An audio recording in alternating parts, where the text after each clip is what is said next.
Hey friend, welcome to the Halfway to Dead podcast. I'm your host, Jen Lovell. Listen, you and I have reached that age where we are done with the bullshit. We know that midlife is our chance to flip the script and experience life on our own terms. It's time to reconnect with our higher selves and reclaim our inner peace. Are you ready with an open heart and an open mind? Awesome, you're in the right place. Hop in and ride shotgun with me on this midlife spiritual journey. Welcome back, friends. I'm excited you're here with me, and I'm going to ask for a favor. Real quick, right here at the top of the show, I'm going to ask you to please click right now and give me a 5-star review. Now, if you haven't listened to any of my episodes all the way through, it might make you wait to the end of this one to do it. But if you have, I'm going to ask you to click that 5-star review right now. I'll wait. Go ahead. Thank you. See, was that hard, you guys? I'm gonna just visualize and manifest that y'all just did that. We'll see what happens. So today I interviewed Kelly Palmatier. Kelly is a psychic medium, and she has been connected to spirit since childhood, delivering one of her first psychic messages at just 8 years old. So over the years, she's deepened her abilities through mentorships, parapsychology studies, and decades of intuitive practice. After 20 years as a successful business owner in web design and marketing, she followed a direct calling from spirit in 2017. We talk about it at that moment in the episode, and it was asking her to fully step into mediumship. Now, through channeling White Light, which is the name of her website and her company, she offers psychic and mediumship readings, both in person in Asheville, North Carolina, and remotely, to help clients find clarity, peace, and connection. She is passionate about service. Kelly's also very active in animal rescue and foster care. We love that. And she's just always been driven by a desire to support and uplift others. So that makes her a good guest for the show for us, right? So what do we talk about? We talk about the difference between being a psychic and a medium, and she's an evidential medium. We talk about what that means. We talk about the difference between the two. She gives us some tips on avoiding scammy scammers out there, some red flags. We learn what a hot reading is, what a cold reading is. For the record, you don't want either of those when you're getting readings. We talk about that. We go over how in middle life, we're tapping into our intuition, how to better do that, different signs, different techniques you can use. She talks about navigating kind of the weird shift when you realize that normal doesn't work for you anymore and you're turning from skepticism to spiritualism. We talk a little bit about that. We go over the different sessions she offers. She connects with our past loved ones, our ancestors that have passed away. So she gives us insights from what she's learned from doing this all these years. Very interesting. Well, a bunch of good stuff, you guys. So let's jump in and let's start hearing all this stuff that Kelly has to share with us today. They told you all about Kelly, and here she is. Let me introduce you to Kelly. Hi, Kelly. Hi. Thanks for being here. I'm happy to be here. Thanks for having me. I'm excited. Yes. So I told everybody all about some of your background and your information. And so we've got a couple different things to go over today. But the first thing I want to talk about is kind of your personal spiritual journey. I know this started really young for you, but I also know that you had a moment right around 2017. Does that sound right? Where you felt like a calling to really head in. So if you want to give us just some pertinent background, on your life. And then I really want to dig into what went down in 2017. Yeah. So, I've been psychic pretty much my whole life. And just to be clear, I think that everybody has some level of psychic abilities. It's just that some people have a more natural proclivity for it, and then others may actively work at developing those skills. But I've been psychic pretty much my whole life. I did actively work at developing my skills, strengthening them all throughout high school and college. I was very, very active with my psychic work then. What does that look like? What were you doing? Yeah, so I was very interested in psychic phenomena. So I read a lot of books and I tried things, I experimented. I actually reached a point in high school where this was long before the age of caller ID. I would answer the phone greeting my friends by name. Okay, you knew already. Uh-huh. So that was fun. And of course, my friends all thought it was so cool. And, when you're a teenager, there's nothing better than being cool, right? That was a lot of fun. And then in college, I continued trying things, reading things. And I actually studied abroad in England for my junior year. I studied at University of Kent at Canterbury in the United Kingdom. And so when I was there, I took a course which included some parapsychology, and I ended up meeting my dear friend and mentor, Jo Wynn. She's a very strong psychic in Sussex, England, and she took me under her wing. And so she taught me so much about working with energy. So yeah, I just was very active with doing readings for people and trying different experiments. And really, I could physically feel the strength of my psychic energy. It's pretty wild. That's awesome. But then I ended up graduating from college, and this was before the internet existed. And so if I wanted to be a professional psychic, it would have meant having a house by the side of the road with a big neon sign in the window. Yeah, and a crystal ball and having strangers just pop in. Yeah, so that wasn't me. So I ended up going into the corporate world and worked for Delta Airlines for 10 years, started and ran my own web design and marketing firm for 20 years. And then it was in 2017 when I got a direct message from Spirit. I was sitting at the base of a waterfall, and I was meditating and praying and getting in touch with nature and spirit and talking to my loved ones who've crossed over. Now, this was before I thought of myself as a medium, but I'm just going to ask anybody who's out there, right? And I asked for a sign. I said, I want to make a difference in the world. If there's something I can do, some way I can help others, something I can do that I'm not already doing, please give me a sign and I'll try to listen to what you say. And boom, I got the answer just popped into my head on the spot that I should become a medium to channel loved ones who've crossed over. And I was like, oh, okay. I knew that this thought did not follow a normal train of thought for me. I hadn't had anything that would kind of trigger it. But I knew what a medium was. I'd seen them on TV, but I never identified as a medium myself. But I was just like, okay, how shall I do this? And boom, I got a direct message on the spot, just popped into my head. Read books, spend time in meditation, connect with other psychics and mediums. So I started doing all of that right away. By the end of the month, I was channeling. Wow.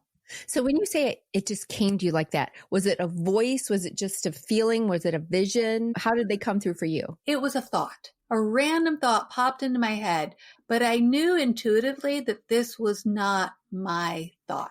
Right. Because it didn't follow a normal train of thought. I hadn't recently seen a medium show on TV, like in a long time.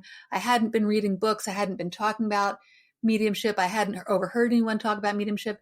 Mediumship was not in my mind. Doing psychic work for a living was not in my mind. What was in my mind was, I've been doing this corporate thing for years, and I want to make a difference, and I want to be, I was burnt out by that time, decades, and I needed something more, and I felt like there was something I meant to do to help others in a big way, and I just didn't feel like I was doing it yet.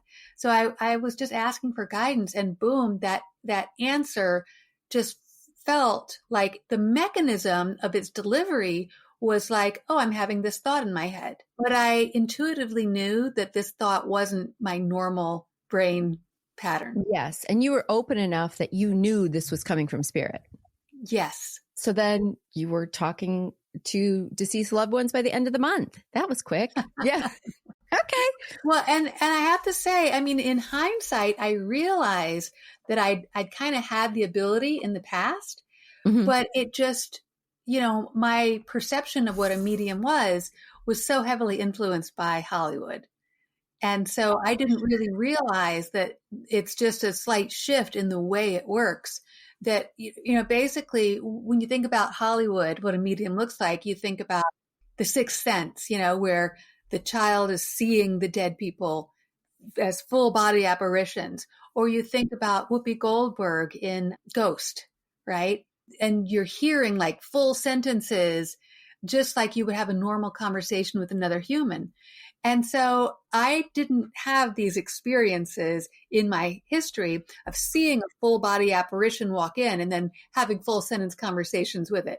So I didn't think of myself as being a medium. But in hindsight, I mean, now I realize that there definitely had been times when I perceived spirit. I think this is a good time to talk about the difference between being a psychic and being a I was medium. going to ask you, yes, like let's talk psychic versus medium. Yeah, right. So a psychic is just somebody who picks up on information outside of the five physical senses. Whereas a medium is someone who can use those skills to connect with loved ones who've crossed over.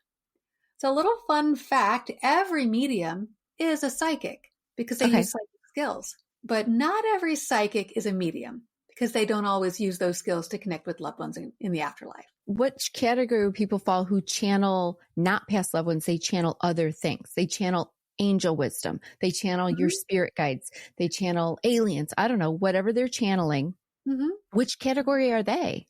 That's a good question. And I'm not going to proclaim to be an expert in all these other types of channelings because I don't do that. Right. My assumption is that you have to be able to be open to that channeling. So there probably is some psychic ability involved with those five physical senses, but I don't know. I mean, as long as they can raise their vibration and be open, some people who channel are going to be a physical medium where they may go into a physical trance and have like spirit sort of embody them.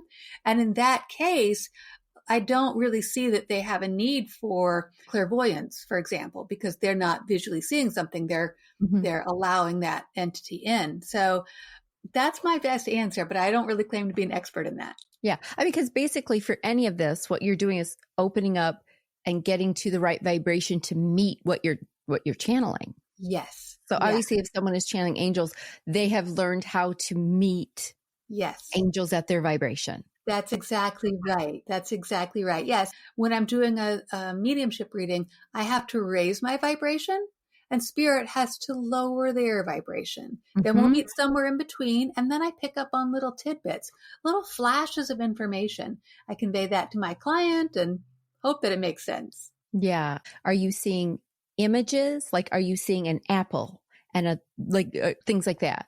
Are they words? The short answer is yes. I get a combination of all of that. So some psychics, some mediums are going to be very strong in certain skills and maybe not even as strong in other skills. For example, I can tell you that I'm a fan of Tyler Henry, the Hollywood medium. He's got a couple of shows, one on Netflix right now. And one of the things that within the past year, he posted on his social media that he has this artwork of all these different little symbols. And so he held up to the camera these two pages of little icons that he had drawn or painted. Because is he the scribbler? Does he scribble? Yes, while he's the scribbler. Although, to be honest, I mean, these are not scribbles. These were like nice little drawings. Symbols. Yeah. Okay. They look like a directory of emojis and they have different labels. So for example, he had listed a little image of a ladybug and it said grandmother. So he visually sees, if he visually sees a ladybug, then he knows that's a symbol for a grandmother. Well, what this did is it showed me that for Tyler Henry, clairvoyance is going to be one of his strongest skills because all of these symbols were visual. So for me, I have tons of different symbols. I actually taught a class on the secret language of mediums in Sedona, but a lot of the symbols use different clairs. So for example, for me, clairsentience is one of my strongest clairs. And that is, well, both the feeling, but also the physical feeling. So emotional feeling and physical feeling. Physical feeling. Okay. Clairsentience. And so for me, I will physically feel energy a lot of times. That's going to be related to my symbols. Like if I physically feel something on the side of my head in the temple area, that's my symbol for a stroke, aneurysm, or a blood clot. Different mediums will use different clairs, and their symbology, the language that they use to communicate with spirit, is contingent upon their strongest clairs. Now, in my case, I do have a few different ones. I mentioned before, I'm an empath, so I feel the emotions of others. I'm Mm-hmm. clairvoyant, so I do psychically see images, just not quite as much as Tyler Henry. I'm clairaudient, so I hear messages. Clairalient, so I get psychic smells. Mm-hmm. Clairsentient, so I physically feel the energy. And also claircognizant, so sometimes I just know things. You do. And so you've got all your clairs open. Well, I did not mention clairgoussence, which is taste. Oh, you don't have that. Okay. And so, I mean, there is one symbol that I consistently get that uses but it's more like a fuzzy taste in my mouth, which is for someone who smokes cigarettes or drinks a lot of coffee or both. Okay. But I Yep. don't get a lot of different tastes. So it's not like, ooh, I'm tasting chocolate cake. Did your grandmother always bake chocolate cake? Do you think we all have the ability to tap into all the clairs, but some are just stronger for us? Yeah, I mean, when you think about it as individual human beings, most of us have all five of the physical senses. Most of us have all five of the physical senses, but not all of us.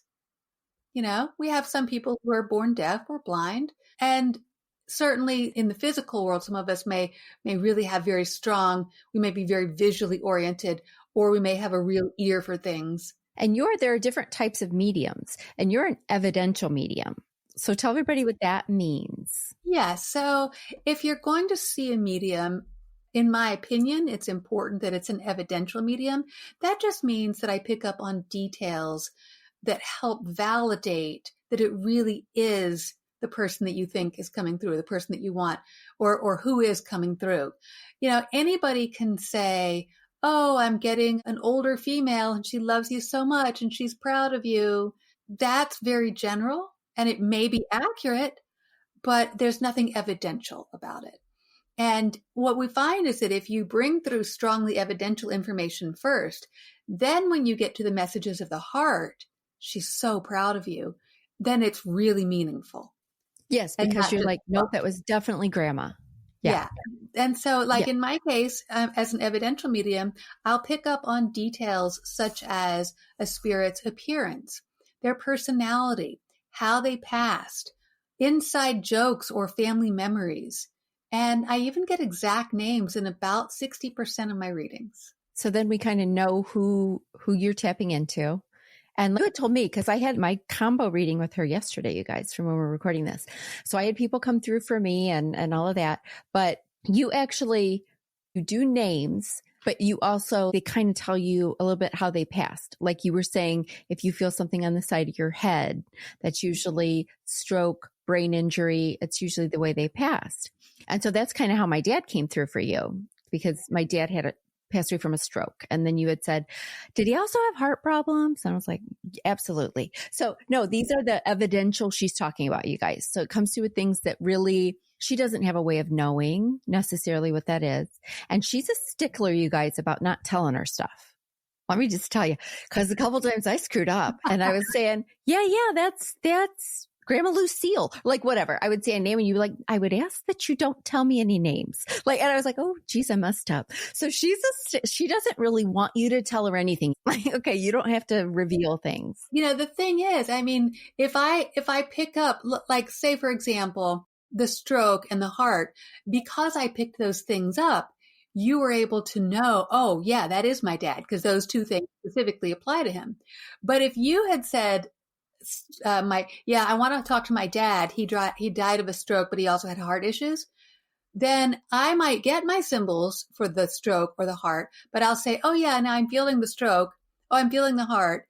And that's good for me because I know I've got your dad, but it's not evidential because you said it first. Yes. And so that muddies the water for us when we're having that trust and faith in you. By the way, on a similar note, I would really love to talk about hot readings, because a lot of times, if you listen to any of the skeptics out there, they're always warning people about how, every medium in the world is a con artist.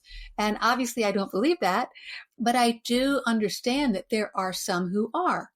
And anytime you have an interview with someone like me, and I hope I am somewhat compelling, it kind of opens the doors for others who may not be legitimate, but may be trying to con people. So I just want to take a little moment to talk about that and say, like in my case, Well, so a hot reading, that is the idea that a provider could go and research you ahead of time. So Okay, obviously, that's a hot reading. Okay. yeah, that's what a hot reading is. When someone is researched ahead of time, whether it's on Google or social media or whatever, Yeah. researching ahead of time, that's called hot reading. And obviously I knew your name ahead of time. So theoretically, I could have gone on and researched these things. Mm-hmm. Yeah. So one thing to keep in mind, if you're worried about that, is a lot of mediums, myself included, I will allow people to book in the name of somebody else. So you can have a friend book the appointment for you. So I'll never know who you are until you sit down in front of me for your appointment. Yeah, that makes sense, just to be sure. I mean, honestly, a lot of this stuff for me, but this isn't the same for everyone. I don't have a lot of my personal life on social media and that anyway. So no one would really be able to tell me how my dad died or any of that, because that's not something like I just have online, all of those things. Yeah. But a lot of people share every little part of their lives online. So then you would be skeptic. Yeah. And that makes sense why we would question some mediums that don't do the evidential part. They're just spouting stuff off. And it's like, okay, well, yeah, of course my grandma loved me. Right? You know, it's not specific enough. So no to that. We don't want to get any hot readings.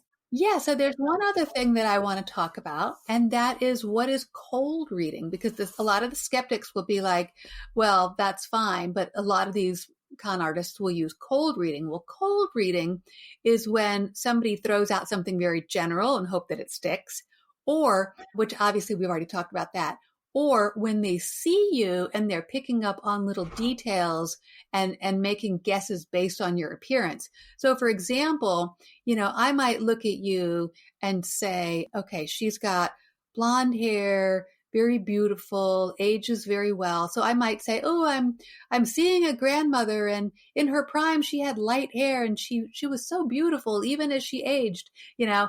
Or they might say, oh, somebody's got a beautiful manicure, and you can tell that it's professional. So they spend money, so they've got money. So talking about inheritance, you know, or whatever, you know, people will see things and make assumptions based on what they see.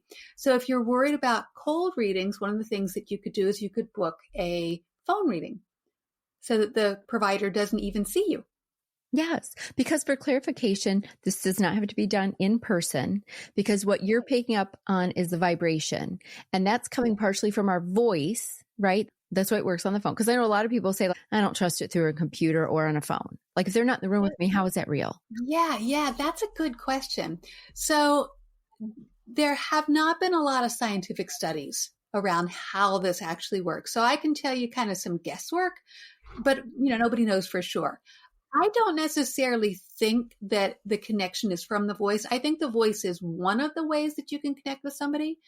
But if I see an image, a photograph of somebody, I can feel certain things about that. If I hear someone's voice say something, I can feel certain things about that. Sometimes a name, but you know, I've done readings in the past where I didn't hear people's voices either. There was a service that I participated in for a little while where it was video calls where people would log into the system. They had an account with this particular company, and they would log in and pay by the credit card per minute.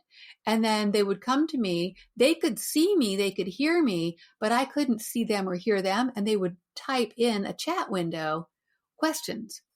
And they would have like a username, and the username could be any random thing. So I couldn't see if it was a male or female. I didn't know if it was young or old. I didn't know if it was in the US or some other country. There was nothing I could tell on this international site. I could just see their question. And so I would just say, okay, well, let me just tune in. And for some reason, I would tune in and I would get things. I remember saying to someone, oh, I'm picking up on a very strong nurturing energy for you. I feel like there are a lot of kids around. She's like, yes, I'm a kindergarten teacher. Oh, okay. Yeah. Well, spirit's amazing, right? It's everywhere. It knows how to get through where it needs to get through. Right. I mean, again, the skeptics might say luck. That's fine. I'll take it. I'm very lucky. Yeah. Because we're talking about the skeptics right now. Is during our spiritual journey, making that transition from being a skeptic to spiritual, because it can be a tricky part of the transition for a lot of us, especially as midlifers who already have a lot of limiting beliefs from our religious background, the way we were raised. So when we're in this journey, we're kind of on that line between skeptic and spiritualism until you finally make the jump. Is there a way to make that like easier? Because it can feel a little bit weird. Yeah. Yeah. So I think growing up, we learn to be skeptical or to think with our logical minds. At least in a lot of cases, that's the way. And, we hear phrases like seeing is believing. But one of the things that even science has shown us over time is that seeing is not always believing. We can't always trust our 5 physical senses. I'm currently reading a book called Incognito by David Eagleman. And it's really fascinating where he goes into details about the way the brain is perceiving things and how that can't always be trusted. For example, you can perceive things with your physical eyes, but what really matters is the way the brain processes it. And it's even been shown the first blind person to ever summit Mount Everest, one of the things that he did is he had a brain port that actually had this implant into his brain where he had something on his tongue that could give him a sensory input based on the visual world around him. And he learned to be able to see with that input. So what's crazy is the brain is always compensating and learning how to perceive the outside world. And the brain makes all these shortcuts. And so there are different ways that we learn that what we're seeing in the physical world isn't always exactly the way we think it is. So what makes sense to me is for us to say, well, I'm going to use this as a basis, a guideline, but I'm going to ask myself, my brain, but also my higher self, what serves me best. And then we have to just trust that. Well, right? You trust, but you can also, there are ways to kind of verify when you're working with spirit as well. So if you want, we can talk about that. Yeah. Okay. Because we're kind of transferring into trusting our intuition, tapping in and trusting it. Right. And the first thing is that I want to acknowledge that, we can feel something intuitively, and a lot of times it's going to be correct, but not always, because just like with our physical senses perceiving things not always being exactly right, sometimes our intuitive, our emotional senses may be influenced by things that we don't necessarily see. So it does make sense to kind of have a checks and balances in place. So like, for example, here's something that I like to do. If I am communicating with my guides and I'm asking for guidance on something, I may say, hey, I'm thinking that I might want to go to this conference, but it costs a lot of money and a lot of effort. And will this be worth it? And so, I may ask Spirit this, and then I feel like I'm hearing the answer, and I say, okay, great. So it feels like that's correct, but how will I know for sure? What sign shall I look for? And when you're communicating with Spirit, you can come up with something. You can ask for a particular sign, or you can ask Spirit what sign they want to tell you, and kind of listen until you feel like you've got an answer on what sign will confirm it for you. So like this was a real example where I thought about this conference. What sign will I get? And at the time I was in my office, which I rent a space that's inside in the back of a cool little hippie shop in Asheville, North Carolina. And so I said, all right, well, conference, it's a 3-syllable word, starts with the letter C. If I go out into the shop and I visually see a written word that starts with the letter C and it's at least 3 syllables, that's going to be my confirmation that I got it correct. And I went out into the shop and I immediately found this stone for sale, carnelian. There it is. Yeah. Okay. That's so you ask for a lot of signs too. I ask for signs all the time. I feel like I'm a person who needs a lot of signs, and I usually get them, but yeah, so that's a good way to test if Yeah. you're really talking to spirit, if your thoughts are correct. Yeah. There's a great book, and the name of the book is Signs by Laura Lynn, a famous psychic medium. And she talks a lot about signs in a much more in-depth way. And one of the interesting things that she brings up is that you can ask for multiple signs or double signs. And so, for example, a lot of times people might have a particular sign. Oh, I see a cardinal, I think of my grandmother. And that's beautiful. You know, I literally see cardinals and think of my grandmother. A lot of other people do too. But on the other hand, because I see a lot of cardinals and I talk to a lot of dead people, and I know that a lot of the cardinals is a sign for a lot of people, I wanted to up the ante. So my grandmother used to have a kindergarten that she ran, and she would have little red birds cut out and little black birds cut out of paper, the shape of birds, up on the wall. And they would have the names of all the girls on the red birds and the names of all the boys in the class on the blue birds. So I decided to ask my grandmother for a sign that she's around that is both a cardinal and a blue jay at the same time. Oh, okay. Right? And so, and I got it. So you saw both the birds together, or? Yes. Yeah. Okay, there you go. Yeah. And that's not something that you commonly see. But like in that book, Signs by Laura Lynn Jackson, she said, you know, you could do some crazy things like a giraffe with the Eiffel Tower. Yeah. And just see if that comes about. Okay, we're testing them. They don't mind being tested, do they? This red bluebird thing you just said. This is crazy that you said that, because I have been getting out my window where I record here. I have a window, and I get a lot of animal action. We live by the river. I have been seeing tons of cardinals and blue jays together.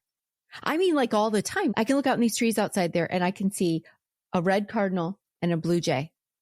And I never, before this spring, have never ever seen them together like that. You're right. That's weird. And it's funny that you said that, because I'm seeing it all the time. And just telling you about those two birds, I got the chills. So that means something for us. Maybe I'm seeing them so I could tell you today that grandma's right here at my house hanging out with us. I don't know, but lots of two colors of birds are out and about. So my grandma came through in our reading, you guys, too.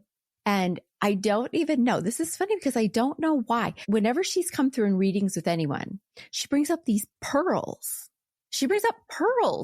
I don't have her pearls. Like, she had pearls.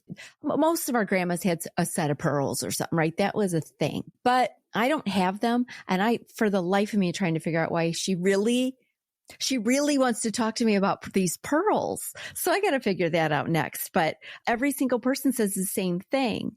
Pearls. Crazy. What's going on with the pearls? I'm like, I don't know. Grandma, what's going on with the pearls? I don't know. Well, you know, it's funny too, because pearls, like I've been doing mediumship work since 2017, as we said, but pearls have not come up very often for me. And like you said, I mean, it's not that uncommon of a thing for a grandmother in our age range to have pearls. Yeah. Most grandmothers, at least in my experience, have not brought it up.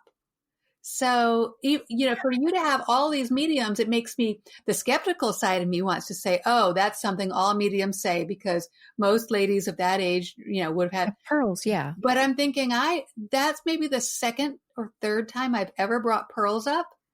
Pearl thing. Maybe there's a symbol. It's just pearls have symbolism. I don't know. I'm going to work on this pearl thing for you, Graham. But if you could maybe come to me in a dream or something and let me know what's going on with the pearls, that'd be great.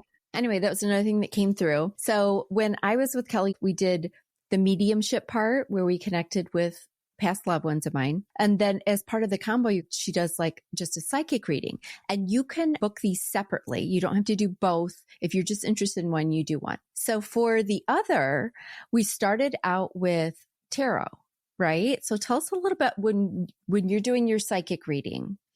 Now, are you having to raise your vibes to meet with anybody, or no? Does this just start channeling through you?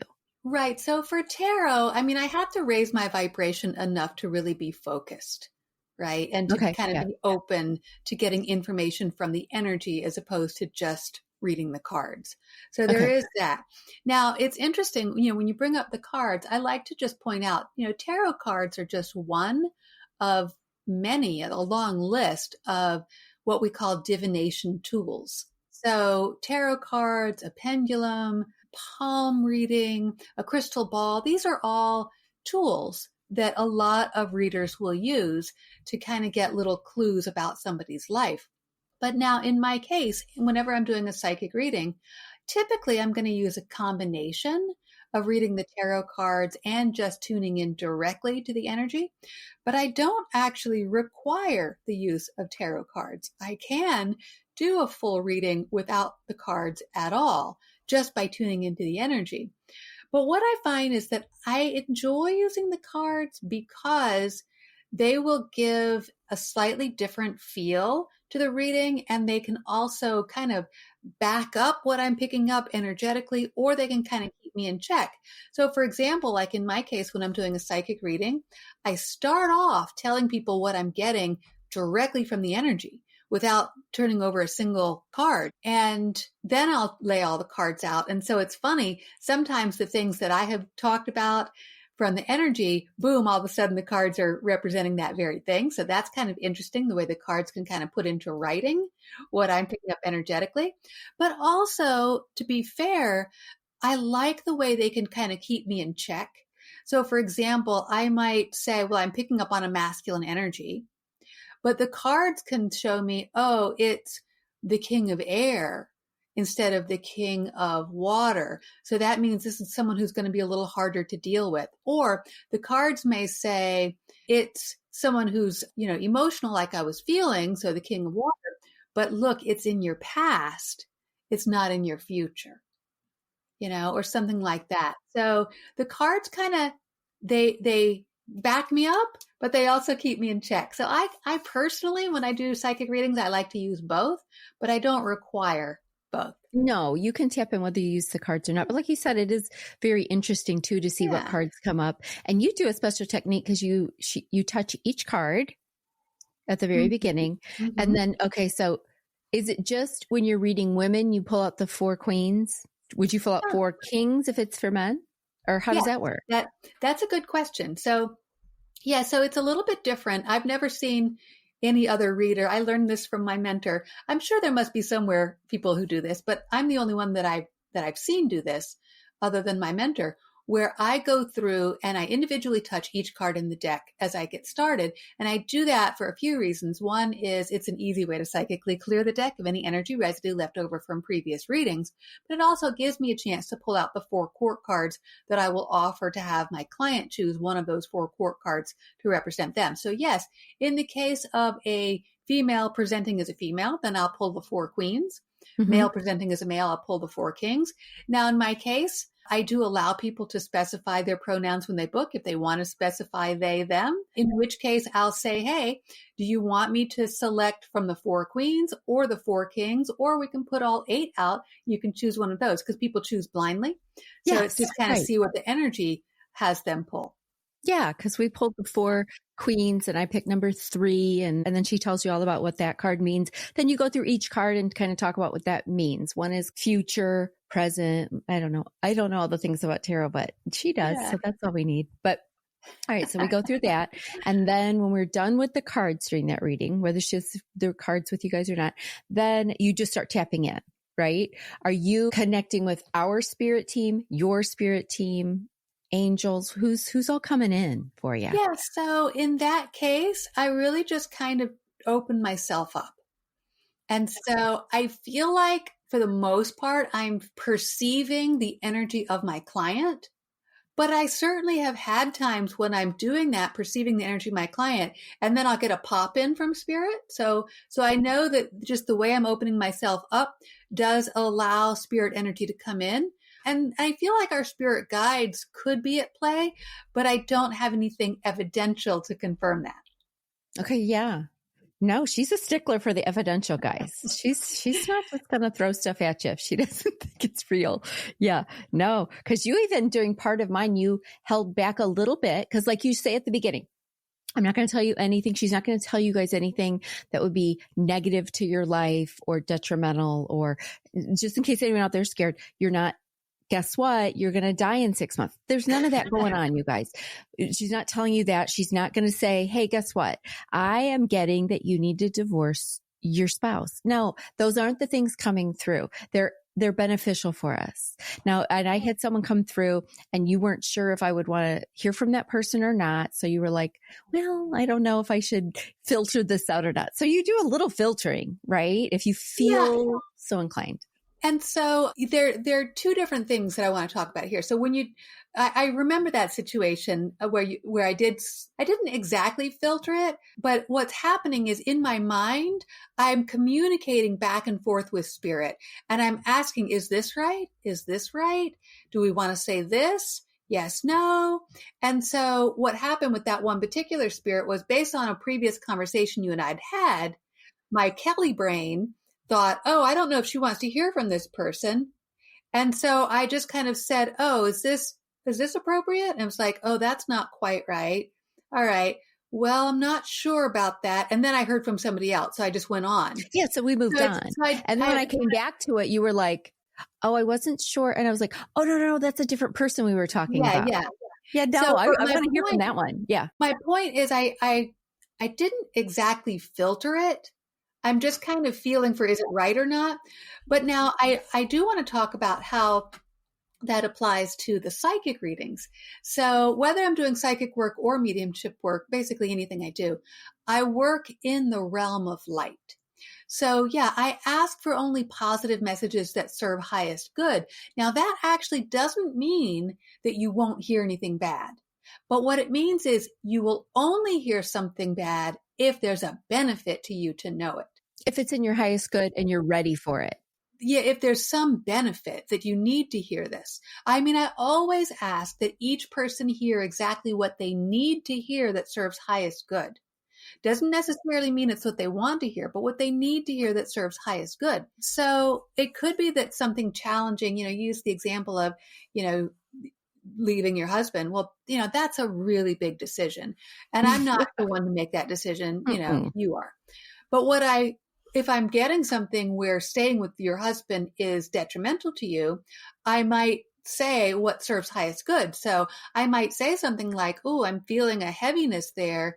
It's time for you to ask yourself if you're in the right place for you. Yes. Yeah. So it's all about word. You know how to word these things too. But also I want to point out, for one thing, I don't predict death. That's just my general policy. But as far as in some cases let's imagine for a moment, what if there were some terrible, challenging situation coming up for you, but there's absolutely nothing you can do to change it. There's absolutely no benefit in your knowing ahead of time. Now, in those cases, I ask our spirit guides to not even show me. I'm not going to hide anything from anybody, but I'm going to only present what serves highest good. Yes. You're saying you only deal with white light. No one ever comes in then that isn't meant to be there, right? Any dark energies? How do we feel about dark energies? Do you have any experience with them? Yeah, so I do have some experience. I taught a course at the Oregon Ghost Conference about psychic protection. So I know a little bit about them, but basically anytime I'm doing a reading, I am going to work only in the realm of light. I'm going to surround us in a bubble of divine white light, protecting us. I'm working with angels and spirit guides to maintain the protective barrier. So no heavy or dark energy is ever going to come through in any of my readings. Now, having said that, when I'm channeling, I ask for spirits of high vibration or benevolent intent. So technically, you could have someone of low vibration, but as long as they mean well, I'm okay letting them talk. And there have, in fact, there was one case in particular where my client specifically wanted to speak with a murderer who had murdered someone that she loved. Okay. And so they came through? He did come through. Because he was able to come through because he was not harmful. Because he came through with benevolent intent. Intent. So he was like, yes, I'll talk about it. Yes, I'll own up to my actions. Yes, I will, explain why I did what I did. I know it was wrong. I'm, learning and growing on the other side. So he was low vibration, but benevolent intent. Okay. And what's your take on, because you've talked to, a lot of deceased people. Do you think then the low vibrating people on the other side, is it more lives that gets their vibes up? Because they're still going to ascend at some point, right? Yeah. So I believe that there are different levels in the afterlife. I'm not an expert, right? Nobody, again, with the We evidential don't know for part, sure. Yeah. nobody can really prove these things, but we can just say that based on the experiences of people who've had near-death experiences, and then of course people like me where I'm channeling spirit, and a lot of times I have my clients will ask their loved ones, well, what's it like?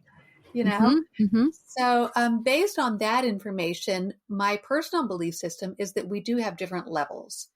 And I believe that when people first transition, they come in at a certain level and they are learning and growing and transitioning. That's actually one of the reasons why I tend to recommend that people wait 6 months after somebody passes before they get a mediumship reading. That's not a firm rule, but I have had it happen where people who are newly crossed over may still be kind of transitioning in such a way where it's not as easy for them to come through right away in a strong evidential manner. Yes, because that gives them time they got to settle in, right? Maybe. I don't know. Do we really know? But it sounds like they might need to settle in. So don't be discouraged if you go to a medium right away and they're not coming through. They're okay. They're okay, you guys. They'll come through for you later. Don't get nervous. Do you have to you have to open to get these messages? Are you ever just randomly at the dentist office and someone's like, yeah, can you tell her blah, blah, blah? Does that happen for you?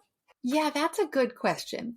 So in professional mediumship circles, a lot of mediums kind of frown on the idea of going up to a random stranger and delivering a message. Yeah. And that's the reason is because, a lot of people will talk about how it's unethical to kind of tune into somebody's energy without their when they permission. invite that, right? Yeah. Now, obviously, we know there are one in particular, big name television mediums that does this, but we don't know what goes on behind the scenes. It very well could be that this person had signed a release and been okay with it, and it just doesn't look like, it looks like she's walking up randomly. So, right. But in the real world, the non-television world, a lot of mediums will say, you really shouldn't do that. And well, even if you don't go up and talk to them, does it come through to you? Yeah. So in my case, I don't get random messages for random strangers when I'm just out grocery shopping or whatever.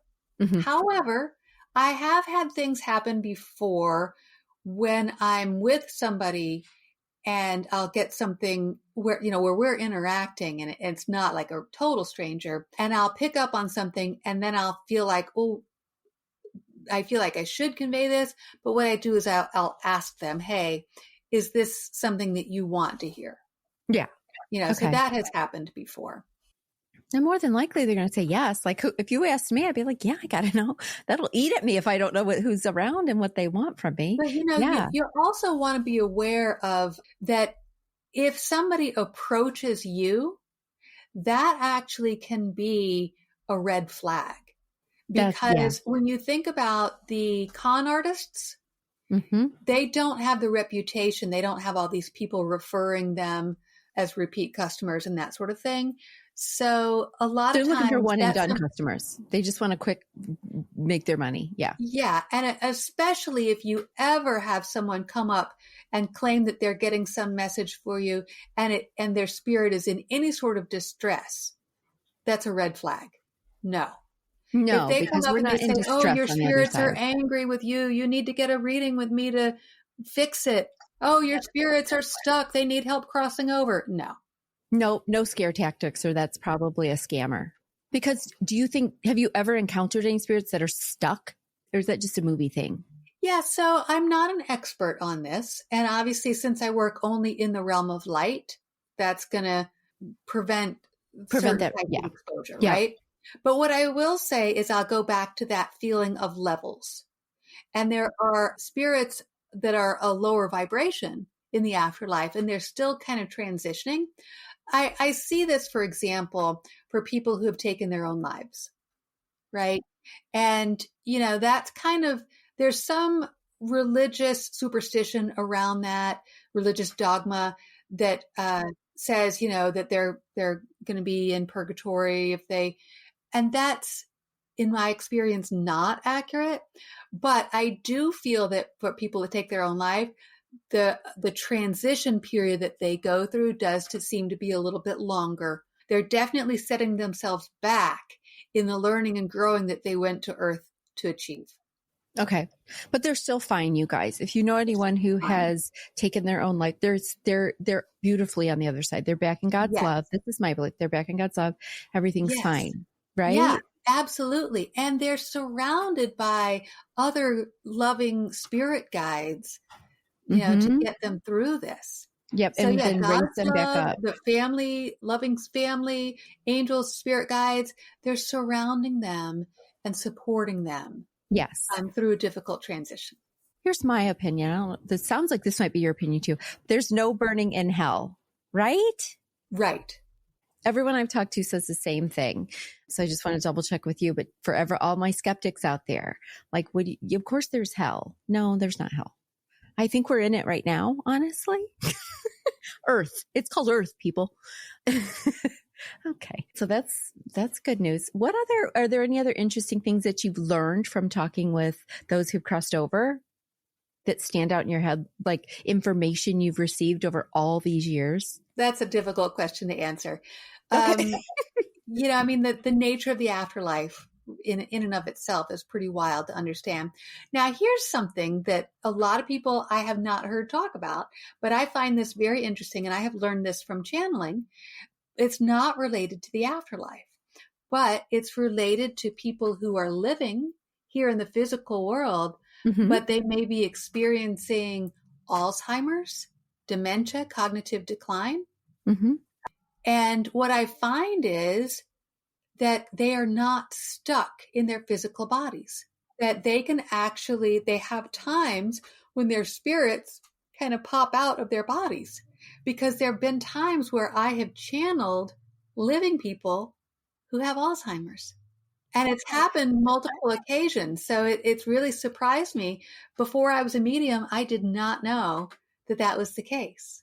You know what? And that makes sense because I feel like the veil is very thin. I've heard that about Alzheimer's, dementia, those kind of things. And also those who are near death in a hospice situation. As they get closer to that moment, I feel like things get a little bit thin because I have heard that people have channeled through people who are very close to death, but they haven't crossed over fully yet. But the veil's so thin that their spirit can start communicating. I was there around the time of my sister's passing, and this was before I was a medium, but I remember walking in to her hospital room with my brother-in-law, and I looked over at her and I instantly knew, and I said to my brother-in-law, I said, "Oh, her spirit's not in that body anymore. Her spirit's already out."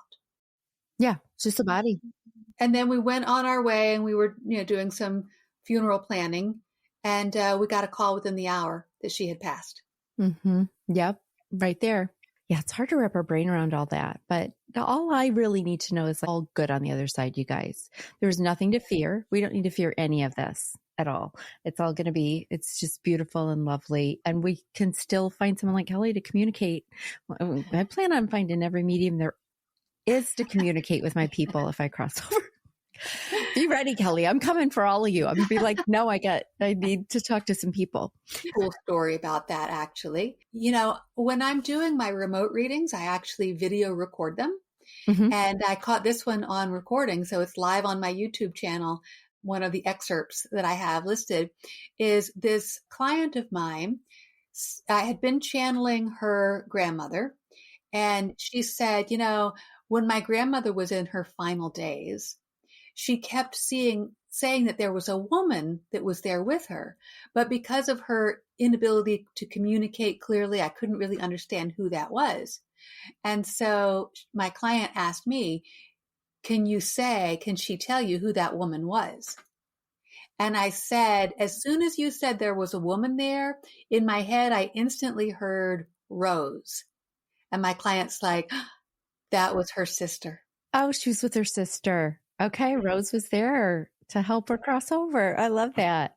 Yeah, I love that idea that all the people we love will be there to help us like transition over. Yeah.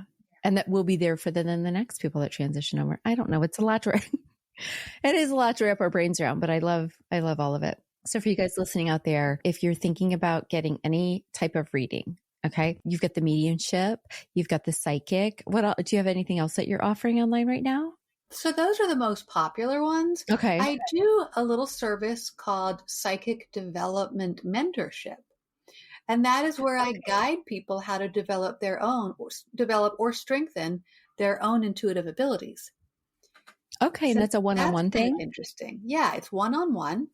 So basically, I talk with my client about where they're at in their journey. It could be that they're just having some intuitive abilities and want to kind of understand it more.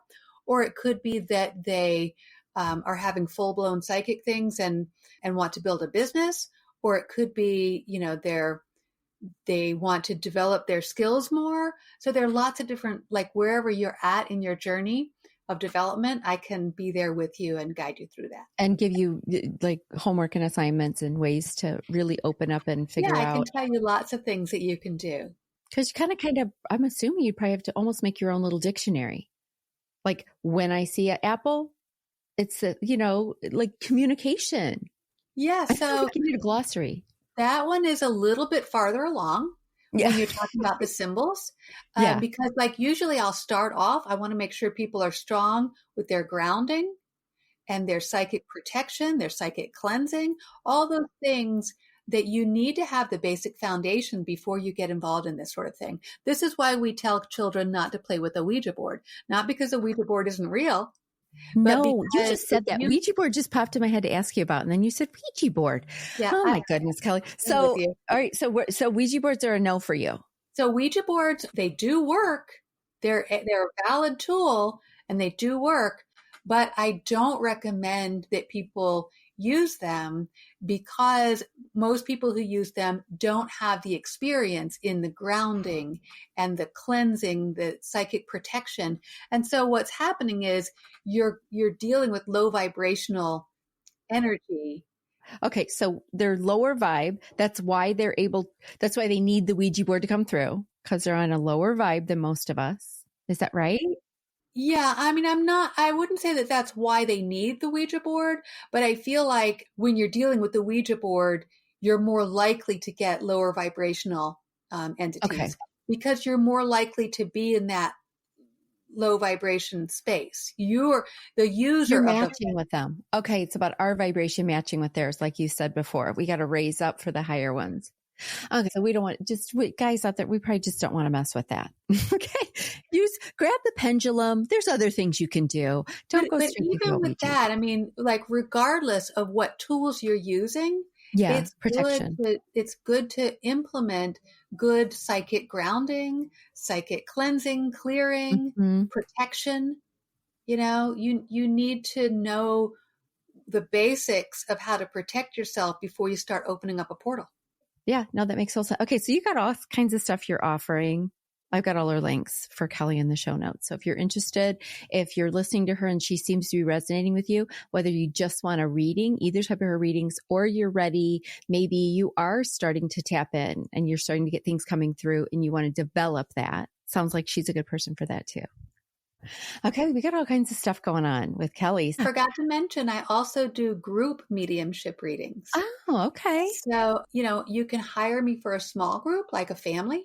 We could do it either in person or online. So like a Zoom, you could do like a Zoom call with everybody? Yeah. Yeah. Because then they wouldn't even all have to be in the same room, right? Everyone would tap into the same Zoom meeting. A Zoom call with a dozen people on Zoom from all over the world for your family. Perfect. Okay, that's a good idea. And is there a link to that specific service or do they just send you a message? You can book it right on my website. Group mediumship reading. Yep, a group reading. Oh, okay, very cool. Yeah. And I also do lots of in-person group readings. I actually like to donate group mediumship readings as fundraisers for nonprofit organizations. Oh, that's really cool. Yeah, I like that. And that's in person. You do those? Yes, in person. Yes. You're in, is it Asheville? Yes, Asheville, North Carolina. North Carolina. So if you're anywhere in Asheville, there you go. And she travels. Yeah. Okay. So if you're anywhere in that vicinity, that sounds like a really fun, like girls' night even to have you come, right? Absolutely. With a group of friends. Yeah. Okay. I like the sound of that. That's not overwhelming for you? That sounds overwhelming. It takes a lot of energy. Yeah. That sounds it's a lot of energy. So like if I'm doing a group reading, I'll block the entire day. I'm not going to do any other readings in the day. No, because you're going to have a lot coming at you. And then it's sorting out who they're coming through for. And all right, well, this has been really awesome, Kelly. Thank you for all this information. Yeah. So if you guys, hopefully the more you guys hear about these things, you're less skeptical. You're ready to move into that openness that allows you to start exploring some of these things. This is part of our personal journey. These readings are a big part of it, is what I think. All right. Well, thanks, Kelly. This has been amazing. Absolutely. Thanks for having me. I appreciate it. Thank you. Listen, I know your time is valuable. And right now, I'm feeling super grateful and totally humbled that you chose to hang out with me today. If this podcast resonates with you, could you do me a solid and hit that subscribe or follow button? That's going to help you out because you're never going to miss an episode. And it helps me out because you're never going to miss an episode. And if you have like 30 seconds more, could you leave a 5-star rating and maybe leave a kick-ass review? Thank you so much, and I can't wait to continue our journey on the next episode. Oh, and I can't forget the fine print. You know, the legal jargon. This podcast is presented solely for educational and entertainment purposes. We're just two friends on this journey together, and this podcast is not intended as a substitute for the advice of a physician, professional coach, psychotherapist, or any other qualified professional. You get it. See you next time.